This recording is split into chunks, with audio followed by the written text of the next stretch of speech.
All right, here we go. Please subscribe to the channel. Please.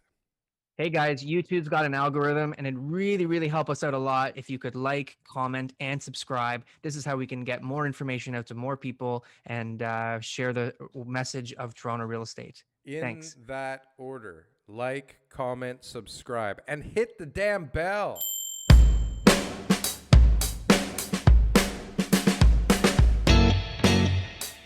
That's in the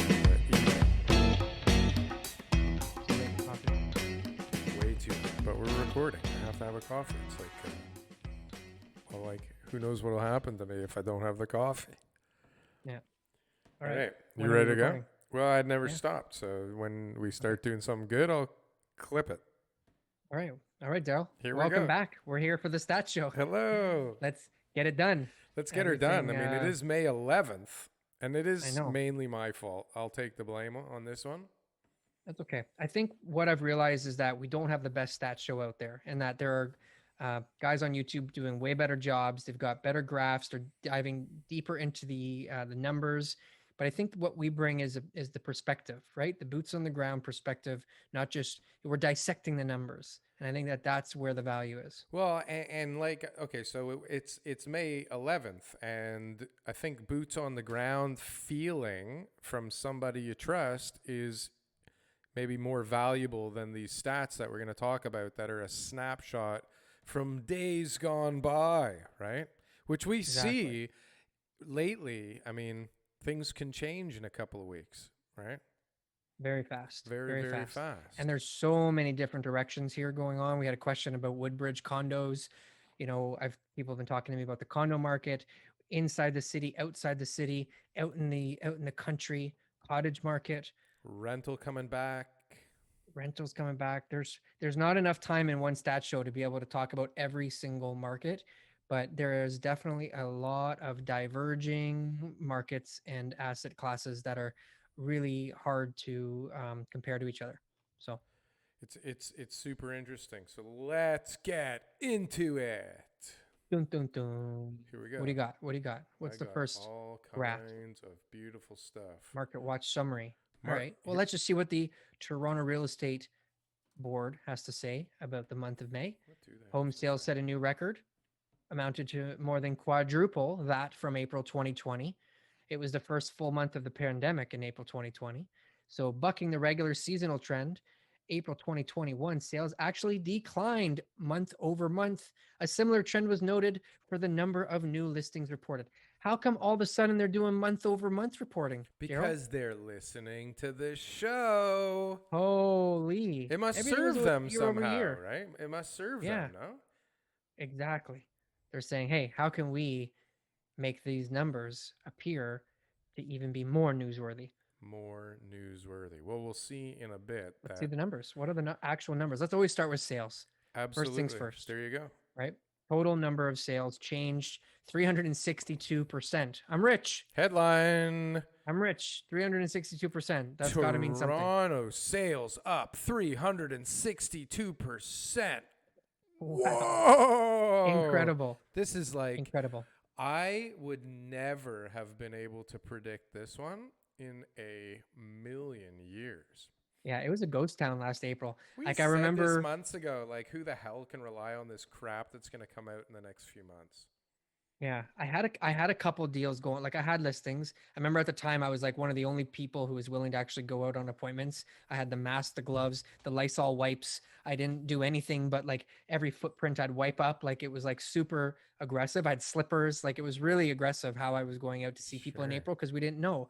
But people were calling us and saying like, "Hey, like I already bought," or I really need to make this move, or I think the market's going to crash. I need to get out now. Like there's a lot of different reasons that people were calling us in. And let's just say there wasn't a lot of people going out at that time, but I was getting it done. It was a challenge and it Didn't was you a have a really interesting beard? market. Didn't you have a beard to show people that you're Yeah, the beard safe? was just starting, I was showing people that I was safe. I'm safe. Yeah. So it was really interesting times in April. But Yeah. and there were other agents out there too. Like people were visiting my listings, like there were showings. Also, there was We were wiping off our virtual. groceries in the garage before we let them in the house with wipes. Exactly. And everybody was trying the virtual um, purchases. So one guy that I sold, he bought virtually in Belleville. He was leaving town, and he bought in Belleville. Then we sold his property. Another couple places, like tenanted places, they were like no showings. Everything was virtual. That's not very successful. That's a horrible idea to try to sell things virtually. But everyone was kind of trying to do it at that time, and most people it was failing. So they would just come off the market, and luckily they put it on after the lockdown Well, and then when they people got more didn't money. want anyone in their houses and it just froze up, right? Yeah, those situations, they just said no, forget it. But if you had a tenant or whatever, you really needed to sell, but you didn't want people in, you just didn't have you just did virtual showings, which again, big failure. So I Anyways, think more I important digress. than focusing on the year over year numbers is just focusing Yeah, on the actual numbers. And then I put together a little slide for us to all dive into together that focuses more on month over month numbers. yep, If you'll do me the favor and go through that with us. But I mean, the numbers are staggering no matter what. Even if you yeah, eliminate last 13,000 year, sales. like 13,000. Yeah, Hey, don't shortchange it. 13,663 sales. I mean, those a lot of those ones you left out could have been to over $2 million. yeah, it's one of the top five most highest sales volume months in the history of the Toronto Real Estate Board. Right. And Top everybody's five. saying, oh my God, the market's cooling. The market's cooling. Oh my Yeah. God, the So market's what I'm peaked. comparing it to, so we had sales drops 12% month over month. Sorry to ruin the surprise there. What I'm comparing it to is 10-degree weather in April. What do you do? Me? Yeah, Not much. you open up the pool and you put on your shorts and t-shirt. In 10 April? Are you degrees. crazy? 10 degrees. That's like gorgeous sunshine. That you're getting ready to start making plans for the summer. What do you do 10-degree weather in November? Mm, not much.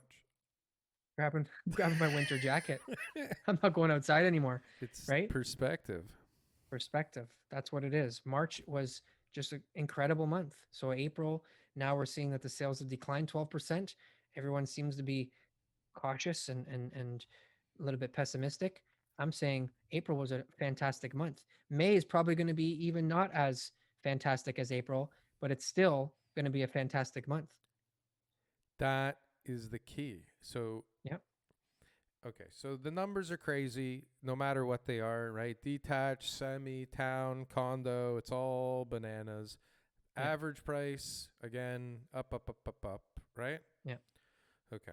Let's get to the real Let's go to numbers the that next one. actually Let's go to the matter, okay? next. That actually Yeah. matter. Like We got the stats. enough of We this got the stats here. nonsense that comes from Treb. These guys are out to lunch. Okay, here we go. Hopefully we are still visible because we are in the bottom left corner for some reason. Okay, so we have January, February, March, April, and this shows us the direction that the market is heading. Okay, where it's coming from and where it's heading, which is what I believe is important, right? And days on market, average days on market. This is a very important stat also. This tells us how quick the market is moving in that direction, right? So we Yep. see here, I mean, look at this. 6,900 sales. The next month 10,000. That's healthy growth. The next month 15,000. That's crazy growth going on there. And then we come back to 13,600 and we're considering the market cooling in the media. We're saying that the market's peaked, but like what the hell? Look at this. We still have 3,000 more sales than 2 months ago. How Yeah. like But that's there's seasonal things, weather related things there's so that, many things that are April is always different. going to be, yeah, It's April's always crazy. going to have a little bit more attention than February. So now But that being said, new listings is a stat.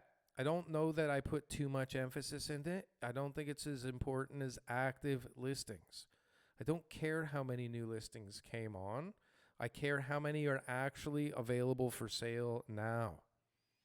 okay, That's me. new listings, no, new listings important as well too. I don't know that it's so important, but anyways, I mean, and then anyways, it's all moving in good directions. And what we'll see if we look at some month to month, year over year, the last 4 year charts that Trev comes up with, Hmm. we can see that like in a 4 year period, well, 3.25 year period, nothing like was 2018 the same as 2019. I mean, they seemed pretty similar in all their patterns over all of these. Like they all seem to behave similarly those 2 years, but then we get 18 and 19, yeah, they're 18 and very similar. 19 like super, like Yeah, if you look at the wave patterns of all of them, they're really behaving almost identically with regards to sales, yeah, listings, and this sales to new listings ratio thing, right? yeah. And I think that's important. But then you get 2020, that's just crazy. And I mean, I don't know, did something happen in 2020 that would affect I heard things? about something. Yeah, Yeah, there's a I couple heard of about things I something. heard about. So obviously it acted weird, and now we're coming out of that. And Well, let's stay right here. Let's stay right well, here. this is great because Yeah, look at the let's stay here. pattern, right? Like, look at Yeah, if we look at the green and the gray lines, like, what is the normal pattern? It's kind of like up, over, and then down towards the end of the year, yeah. right? So, But so what this graph shows though is the blue line, right, being the pattern of the later months of the year of 2020. it still And follows we the should same pattern, other than this weirdness when we got locked down at the beginning, right? I get it, but what we should expect though is that we should expect that some of the increase of demand is going to start settling, right? And that at worst case we should be settling towards the later months of 2020 or the best months of 2019. So we still have, in my opinion, a drop off in sales for the rest of the year because where we hit that number in March to be able to get into that 15,000 sales range Yeah, is not sustainable. And we were all saying that. And so you've got a huge amount of, I forget the term that they use for in economics, but it's like everyone did it early, right? Everyone bought earlier than what they were supposed to. The same amount of people bought over a sure. certain time Everybody period, brought but forward a the lot buying. yeah, a lot more people had it earlier on. And that's what we're going to see is we're going to see each month now, my prediction, start to fall in the total number of sales. And we're going to start heading back down towards the blue and the green sections, and that should be what is going Fantastic. to bring balance to the market again, That's right? a Which is what we need. beautiful market. What a Yeah. go down Can you to go the back up too, Daryl? gray. Go down to the gray. This one though. Let's talk about this. Sure. We'll go that one first. Well, this is great because look, this is the last 45 years in Toronto, 1975 till last year. Yep. And there's a few things going on here, but what's interesting is that like this, right? All this stuff combined, all these weird wiggly patterns tend to make up this fairly steady increase chart Yeah. pattern, right? So what do we see? We see in the last 45 years, we see one period of time that really tanked, right? Yep. Tanked pretty good and took 13 years to come back to its previous high point, right? So where are we here? 1990, it went kablooey, Mm-hmm. and it didn't come back to that level again until 2002. And then the next dip, which was recently 2017 to 2018, corrected the next year. Yep. So in 45 years, we had one period of time that if you bought somewhere in here and sold somewhere in here, you didn't do so great. Yeah. But there were periods in here where you could have bought and done really well. Like if you bought in Absolutely. 1996, you're cool. Actually, if you bought in most of these months, you were still cool. Anywhere other than that red circle, Other you were than good. not even if you bought in 1990, like, no, I guess if you bought in 96, Yeah. it started going up again.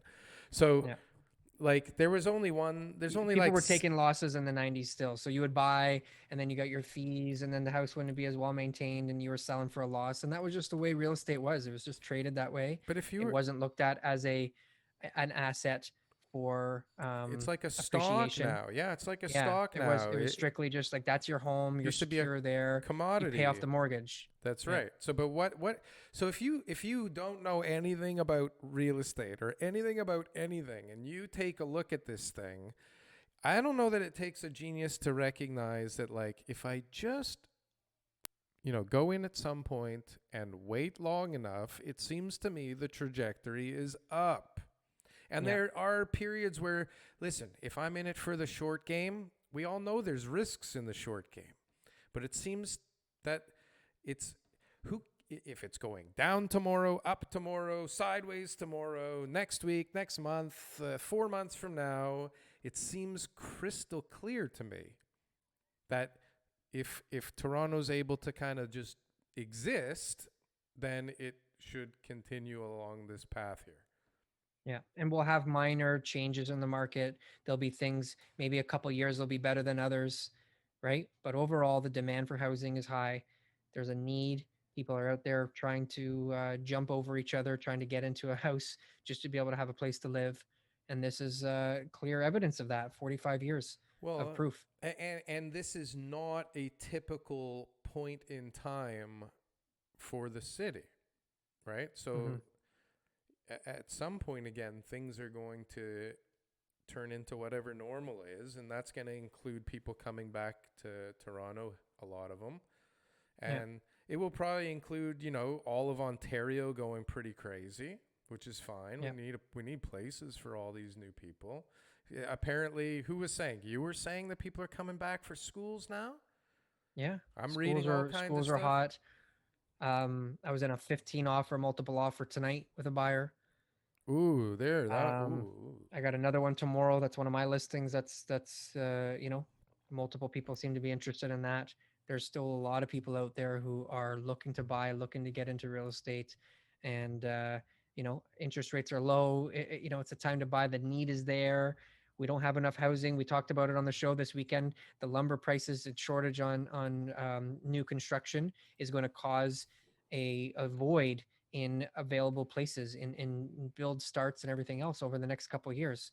So eventually that's Maybe. going to catch up as immigration tries to push to this highest level we've ever seen, and all of a sudden new starts is going to drop to 20-year lows because of the lack of projects that have been approved, first of all, and also that builders are just not going to be willing to pull the trigger on something that they can't guarantee pricing for or profits. So it means, like, where are we going to be in 3 years? We're going to be in a worse spot on the supply side than we are today. And so check this out. So I read Ben Myers put something up on Twitter today, I think it was, and Yeah. I never thought of it this way. This is ridiculous. So Here. he compared, I don't know what time period, but it was like, let's say 2003 to 2006 to somewhere in the 2018 range. So we're always talking about how many homes got built year to year, right? But Yep. he compared how many bedrooms were built. And Mm. the number of bedrooms that are being built are dropping considerably because it Because went of the from micro units. Yeah. heavy single family sprawl where you have, Yep. I mean, who even was building a 3 bedroom? Like most, it was Yeah. like 4 or 5 crazy There's a bedrooms, few right? low rise stuff that's Maybe getting some, done, and yeah. maybe some bungalows and like, but like the majority, right? So Yeah. when you, okay, so we're not even keeping up on homes, but if you look at it as a bedroom count, we're so behind. All we got is a Wow. bunch of studios and one plus dens. Like, Yeah. Well, there's definitely going to be a void of housing that's going to come up. Not a void, sorry, but there's going to be a supply of housing that's going to come up from the baby boomers because they got way too many bedrooms for people living in the house. So there is going to be a time where we free up some of the low rise inventory, right? yeah, but But look at but like the bottom line, shittiest stuff on the market's 1.4, and that's the yeah, listing price. yes, I Ooh, get it. It's not affordable. ooh, Yeah, it's tough, man. yeah. So where are you going to live? If you need a 4 bedroom, where are you going to go? What are you going to do? You're going to pay the price or what? You can't even go to Durham anymore because it's No, fucking over $1 million. Where are no, you going? you're going far. Where? Barry's $1 million. Where are you going? I don't know. You're I've run out of ideas. Thunder Bay, I've never been. Sounds nice. Hamilton. Hamilton. Can you get a townhouse for under $1 million now in It's Hamilton? probably 1 million. Yeah. Wow. Crazy, right? So it seems like let's summarize the stat show really quickly. All right. The market in March is gone. It's over. It's done. It was an anomaly. Right now, we're in a fantastic market. There's not enough houses for people to go in. We're still undersupplied. More than one We offer per house? we still have more than one offer house. I'm in 15 offers tonight in 15 Scarborough. offers tonight. Scarborough for what? Tell me. Yeah. What do we what are so many people so crazy about? Is A it semi in a beautiful? really good area on a nice street on a deep with a deep lot. Sounds pretty good. Yeah. I So all I all see around, I go for a walk, it's sold, sold, sold, coming soon. Already sold. yeah. It's crazy. Two houses Yeah. across the street from each Ajax other. last night I was in 10 offers, brought a buyer for 10 offers. 10 offers. Yeah. So where's the We slow? lost. Where's the slowing market? It was a week of slow. Oh It was my 20 or God. 30 offers in March. This dropped off a cliff. Yeah. Right. Amazing. So that's the other thing too, is look at the sales difference between January and February and April. So now that we're getting towards the warm weather, there is a ton of people that I'm talking to who are just coming into the market. I have like 4 new buyers in the last 2 weeks who are just starting to look, and now they will be the spring and summer buyers, and they're going to be looking for homes. What are we looking at right now? Just the sales month to month? So yeah, so only 6,928 sales January 2021. Right? Then we had a booming February. It was still only 11,000 sales. Now, Oh, as we're slowing down, we're at 13,000. So if we have again 10,000 plus sales in May and June, each of those months, wow, that's a lot of buyers out there looking. Right? Just do quick math here. Right? We got 39, 45,000 sales. Okay, just in the first 4 months of the year. insane. Okay, the busiest year was 2017, where we had about 120,000 sales. Last year we did 95,000 total. But So if we can do this, if we can do this 3 more times, right? 135,000 sales total in the year 2021. That's the most ever. well, That's a lot. and look, the last 3 months you have more sales than active listings, right? So you Yeah, have like you're just eating into inventory every month, and you're building yeah. momentum. We don't have enough. We To don't have enough listings coming on the to market. go from 7 to 11 up to 15 and a half back down to 13.6 in a month is like it's a blip. Yeah. Although you're telling me you have a sense that May will be lower than April. Sales numbers. Yeah. That's my prediction. Your prediction, even though you have two ridiculous multiple offers going on right now. Yeah, there's not a lot of inventory. So if there's not enough inventory, then what houses are being sold? Right. Well, but it seems to me that every house that's being listed is being sold. If the Well, math, new listings are dropping. That's why new listings is no, important. new listings is going up, and they're being Show me eaten again. into. They're being eaten Show me. into I thought it was instantly. 22,000 and now it's only 20,000. It went down. Oh, fine, but it's still 5,700 more than 2 months ago, Sure. and Yeah, 11,000 more than 3 months ago. I agree. A But lot of listings that yes, come on the market. yeah, Yeah. but they're all getting eaten up. They're all getting eaten up right now. It is insane. If they I even love it. make it onto the MLS, like I see coming soon, and then it's just a sold sign, does that go in the stats? It should go in the stats, but that should never happen. That's a whole nother topic. But Isn't that the yeah, whole point of coming soon? it is the whole point of coming soon. That's why we don't do it. Who's we? Our team doesn't do that. Oh, The only people who do coming soon are trying to sell the house to their own buyers to make more money. Why else would you put coming soon on the sign? well, why else would you do it any other way? Because if you're going to try to sell the home before it hits the market, maybe your seller could get more money. Maybe not. You didn't watch my TikTok stories? So I get the theory. I my did. my neighbor, yeah, my neighbor put the coming soon sign on. Little old lady. She got 50,000 over asking. The agent made twice the commission. She thought, "Oh my goodness, this is amazing. I sold my house for way more money than anybody sold the house on the street." Yeah. The guy across the street sells a house with one less bedroom in worse shape, lists it for the same price that she was going to list for, gets multiple offers, ends up selling for $65,000 more than what she took the same week. So how much money did she save by dealing with one agent and going with the coming soon strategy. Yeah, obviously that's better for the client, but Well, the buyers won; they got it for a cheap deal. The agent buyers won one because he got more agent double commission. ended that thing. The seller, she probably felt like she got the most amount of money and walked away thinking, "This is great." She was like 80. She was really She old. Her didn't husband know passed about away. the other sales. She was like, She didn't know "Woohoo! about the other sale. What the Yeah, hell just no one happened told her here?" about that. Yeah. But she lost $65,000. Why didn't I sell this a couple years ago? I could have enjoyed it more. Yeah.